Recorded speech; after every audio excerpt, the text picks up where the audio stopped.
महाप्रभु की महाप्रभु की राधा कृष्ण की सचिदानंद स्वामी की कर्तव्य ये पवित्र पीठ ठाकुर दरबार उपस्थित हुए सर्वादो कर्तव्य को आज्ञा रखे उपस्थित समस्त भक्तबंधुओं पद कंजरे ये दीनहीन भोजगारीर अनंत कोटि साधुगुरु वैष्णव पद कंजरे भूमिष्ठ प्रणाम हरि दरबार प्रभु दरबार जो आसी पहुँचे प्रभु कथा हरि कथा श्रवण कर आम निजको धन्य मन कहीं मनीष जीवन पाई मनीष जीवनटा हूँ दुर्लभ जीवन जिते जीवन आम अतिक्रम हो जाए मनीष जीवनटा हूँ दुर्लभ जीवन कहीं कथा मुझे भारत सावित्री सर्वटे मुझे दुर्लभ विप्र जन्म जिते जन्म आम अतिक्रम हो जाए विप्र जन्म विप्र कूल ब्राह्मण कूल जन्म नेबा एक प्रकार दुर्लभ गंगा स्नान दुर्लभ आपण मैंने जाऊँच पवित्र पूर्णतया गंगा गंगारे निर्मल मन शुद्ध मन आज्ञा स्नान कर पाप विमोचन कहीं शंकराचार्य कहते दुर्लभ विप्र जन्म च गंगा स्नान च दुर्लभ कौन कहले ना देवीश्वरेश्वरी भगवती गंगे भगवती गंगे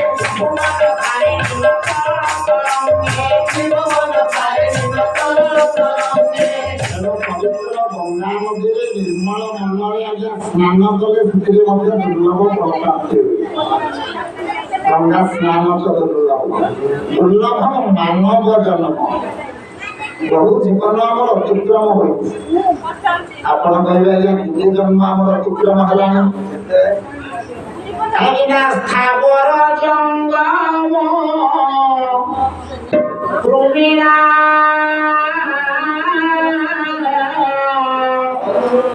पतंग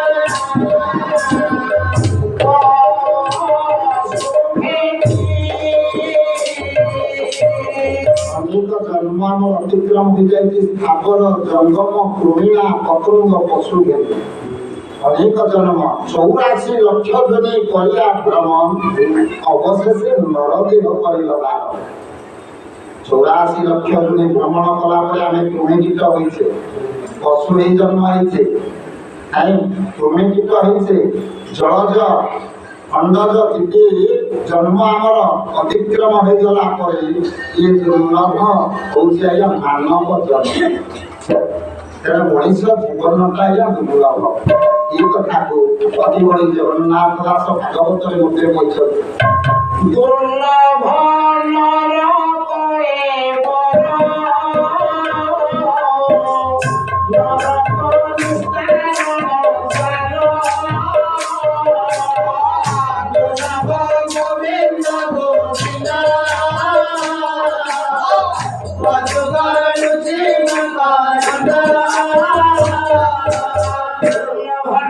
କଳେବର ନରକ ନିସ୍ତାରଣ ଦ୍ୱାର ଅନେକ ଜନ୍ମ ଅତିକ୍ରମ କଲା ପରେ ଆମେ ଯୋଉ ଦୁର୍ଲଭ ଜୀବନ ପାଇଛେ, ଦୁର୍ଲଭ ନର କଳେବର ନରକ ନିସ୍ତାରଣ ଦ୍ୱାର, ये जो 84 नरक ये नरकरू उद्धार पाइबा पाई निर्दिष्ट पावच्छले आमे पहुंची जे मनुष्य जीवनटा दुर्लभ सेति माय भागवत रे कहैछि मनुष्य जन्मे किबा लाभ जदि गोविंद नाही पाव भगवान कृष्णଙ୍କ सहित ଯଦି ଭାବ ଆଦାନ ପ୍ରଦାନ ନ ହେଲା, ଯଦି ପ୍ରଭୁଙ୍କର ସହିତ ଆମର ଟିକେ ମିଳନ ସମ୍ପର୍କ ସ୍ଥାପନ ନ ହେଲା, ତେବେ ଏଇ ମଣିଷ ଜୀବନଟା ଅକାରଣ ହେଇଯିବ।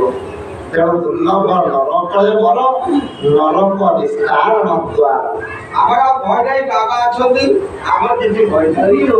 ଏବେ ଏଇ ଗୋବିନ୍ଦଙ୍କ ସହିତ ଯଦି ଭାବ ଆମେ ସ୍ଥାପନ କରିବା, ଆମେ କହିବା ଆମେ ତ ଯିବା ପ୍ରଭୁଙ୍କ ନିକଟକୁ, ଗୋବିନ୍ଦଙ୍କ ନିକଟକୁ, ଜଗନ୍ନାଥଙ୍କ ନିକଟକୁ, ପ୍ରଭୁଙ୍କ ନିକଟକୁ ଗଲେ କଣ ଭାବ ସ୍ଥାପନ ହେଇଯିବ? ମାନବ ଜନ୍ମେ କିବା ଲାଭ ଯଦି ଗୋବିନ୍ଦ ସତ୍ସଙ୍ଗରେ ଆମର ଭାବ ନାହିଁ, ତେବେ ମଣିଷ ଜୀବନଟା ଆମର ଅକାରଣ ହେଇଯିବ। ଖାଲି ଭାବ ଲଗେଇଲେ କଣ ପ୍ରଭୁ କଣ ପ୍ରସନ୍ନ ହେବେ ନା ଆମ ନିକଟରେ ଆଶୀର୍ବାଦ ପ୍ରଦାନ କରିବେ ପ୍ରଭୁ? ତେବେ କେମିତି ଭାବରେ ପ୍ରଭୁଙ୍କର ନିକଟତର ଆମେ ହବା କେମିତି? ପ୍ରତ୍ୟେକ କର୍ମରେ ଆପଣ ଯେତେ କର୍ମ ସଂସାରରେ ସାଧନ କରନ୍ତୁ, ମାଧ୍ୟମ ବିନା ଆଜ୍ଞା ଗତି ନାହିଁ।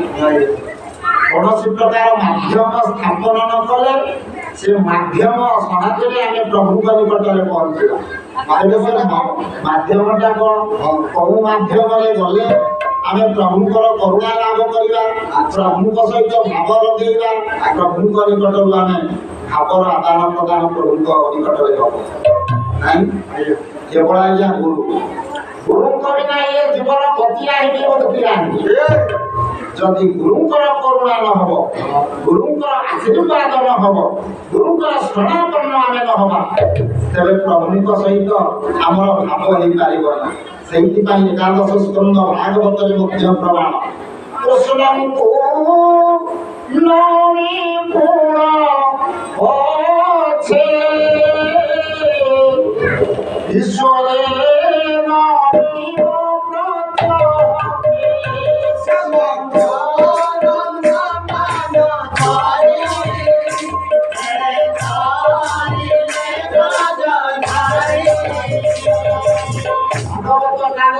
ଭାଗବତରେ ପ୍ରମାଣ ହେଲା କୃଷ୍ଣଙ୍କୁ ନମି ଗୁଣ ପଛେ ଈଶ୍ୱରେ ନମିବ ପ୍ରତ୍ୟକ୍ଷ। ତେବେ କୃଷ୍ଣଙ୍କୁ ପଛେ ଆମେ କୃଷ୍ଣଙ୍କ ସହିତ ଆମର ସମ୍ବନ୍ଧ ସ୍ଥାପନ ହବ, ଈଶ୍ୱରେ ନମିବା ପ୍ରତ୍ୟକ୍ଷ। ତେବେ ଈଶ୍ୱର କିଏ, କୃଷ୍ଣ କିଏ? ଈଶ୍ୱର କେବଳ ଈଶ୍ୱରଙ୍କର ଶକ୍ତି ଅଛି ଗୁରୁଙ୍କ ନିକଟରେ। ସେ ଭାଗବତ ମଧ୍ୟ ନିଦର୍ଶନ ଦେଇଛନ୍ତି। ଗୁରୁଙ୍କୁ ନମଣିବ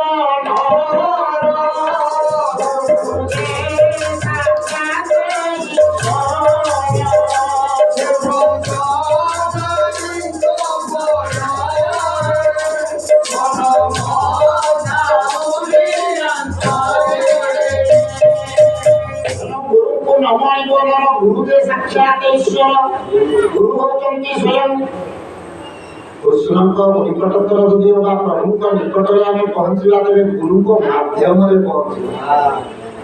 ତେଣୁ ଇଏ ଗୁରୁଙ୍କର ମାଧ୍ୟମ କରିଥିଲା ଆଜ୍ଞା ମହାତ୍ମା ତୁଳସୀଦାସଙ୍କ କଥା ମୁଁ ଆପଣମାନଙ୍କ ଆଗରେ କହୁଛି। ଗୁରୁଙ୍କ ମାଧ୍ୟମରେ କେମିତି ଭାବରେ ସ୍ୱୟଂ ପ୍ରଭୁ ରାଜବୋଳର ରାମ ଠାକୁରଙ୍କୁ ସେ ଦର୍ଶନ କରିପାରିଲେ। ଦିନକରେ ସନ୍ଥ ତୁଳସୀଦାସ, ସନ୍ଥ ଯିଏ ସନ୍ଥ ସିଏ ଆଜ୍ଞା ସାଧୁ ନୁହନ୍ତି, ଯିଏ ସାଧୁ ସିଏ ବାବାଜୀ ନୁହନ୍ତି, ଯିଏ ବାବାଜୀ ସିଏ ଗୋସ୍ୱାମୀ ନୁହନ୍ତି। ଯାହା କଥାବସ୍ତୁ ଆଗକୁ ଗଲେ ଯାହା ବିଷୟରେ ଆମେ ଆଲୋଚନା କରିବା।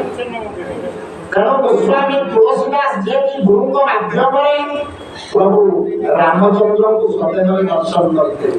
ଜୟ ରାମଚନ୍ଦ୍ର ଭଗବାନ କି। ତେଣୁ ଯେତେବେଳେ ଗୋସ୍ୱାମୀ ତୁଳସୀଦାସ ଦିନକରେ ଚାଲିଛନ୍ତି ସାଗର ବେଳାଭୂମିରେ, ଚାଲିଛନ୍ତି ତୁଳସୀଦାସ।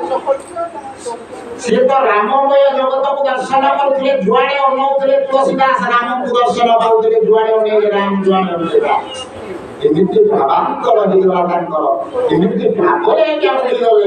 ତୁଳସୀଦାସ ଯେତେବେଳେ ଯାଉଛନ୍ତି ସାଗର ବେଳାଭୂମିରେ, ନୀଳ ସାଗରକୁ ଯେତେବେଳେ ଅନେଇ ଦେଲେ, ନୀଳ ସାଗରକୁ ଆଜ୍ଞା ରାମଙ୍କର ପ୍ରତିମୂର୍ତ୍ତି ଦେଖାଯାଉଛି ସାଗରରେ। ତେଣୁ ତୁଳସୀଦାସ ସେଦିନ ଏକାଗ୍ର ଭାବରେ ଚିନ୍ତା କରୁଛନ୍ତି ରାମଙ୍କୁ ଦର୍ଶନ କରିବେ, ରାମଙ୍କର ନିକଟତର ହେବେ, ସଂସାରକୁ ଯିଏ ରାମମୟ ଭାବରେ ଦର୍ଶନ କରିଦେଲେ। ତୁଳସୀଦାସ ସେଦିନ ସାଗରକୁ ଯେତେବେଳେ ଅନେଇଛନ୍ତି ଦେଖିଲେ ରାମ ଅନଉଛନ୍ତି, କହିଲେ ଇଏ ହଉଛନ୍ତି ରାମମୟ ସାଗର, ଇଏ ହଉଛନ୍ତି ସ୍ୱୟଂ ରାଜୀବ ଲୋଚନ ରାମ। ଅନଉଛନ୍ତି ତୁଳସୀଦାସ ଅବାନ୍ତର ହେଲା, ଭାବ ହେଲା ତୁଳସୀଦାସଙ୍କ ଅନ୍ତର ମଧ୍ୟରେ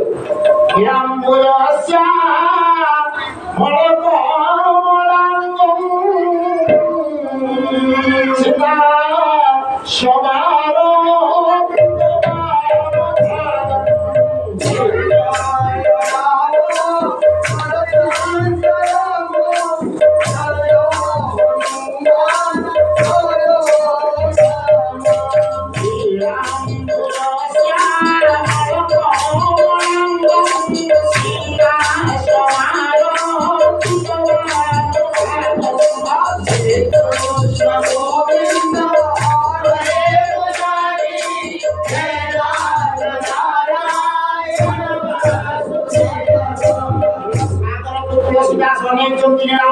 श्यामल कमलांग सीता समारोपित राम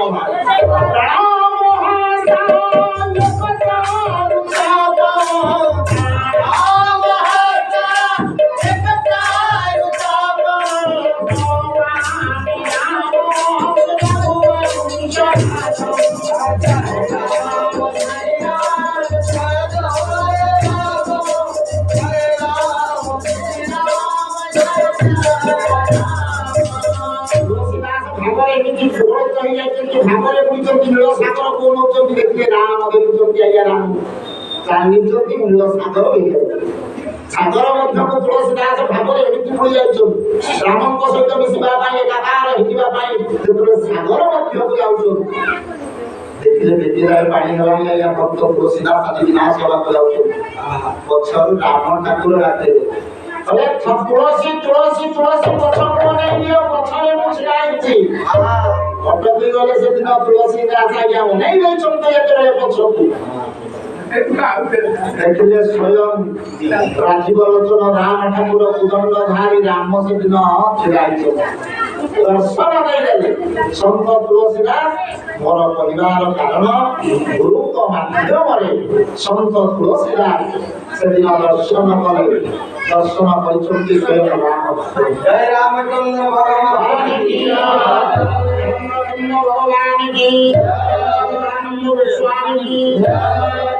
ଯେତେବେଳେ ଦର୍ଶନ ହେଇଯାଇଛି ମାଧ୍ୟମ ଥିଲେ ଆଜ୍ଞା ଗୁରୁ।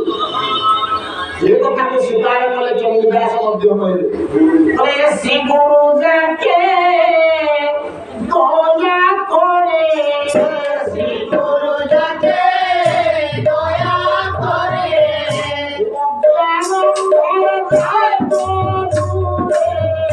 ଶ୍ରୀ ଗୁରୁ ଯାକେ